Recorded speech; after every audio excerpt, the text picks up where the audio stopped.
Let's take a look back in time to see if there's anything funny we can find. It's This Week in Music History. This week in music history, Pearl Jam set the record for most U.S. album sales in the first week of their release of Versus, selling over 900,000 copies. Then in 2014, Taylor Swift dunked on that record by selling over 1 million copies of her album 1989, which broke the record from Eminem that he set in 2002 with The Eminem Show. I guess the lesson is never try. 1970, Aerosmith make their live debut in a high school in Massachusetts. 2004, Elton John swears on British radio. Can we play back some of that tape?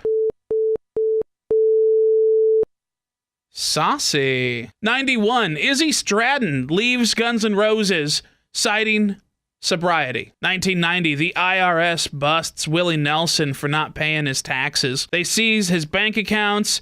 They do like an auction. They really just raked the guy over the coals. Thankfully, Willie Nelson's fans bought back his stuff during the auction and then just gave it back to the singer. Some fans want clumps of hair and t-shirts.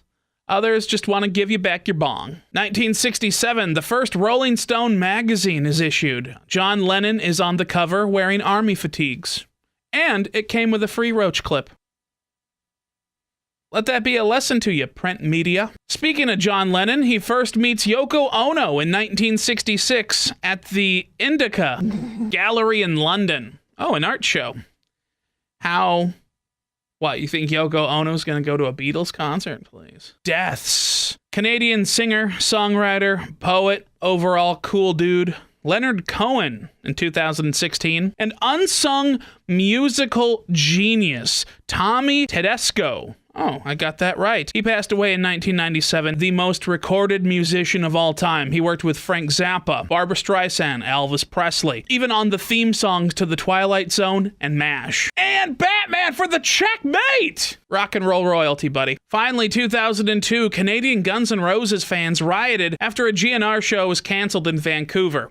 We can do the easy thing about how Canadians are polite and how a Canadian riot is just a pillow fight with hockey fans.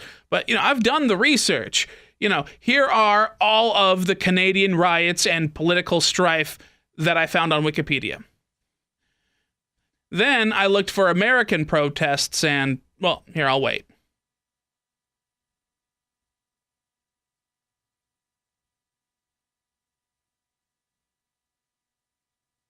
Yeah. Music history.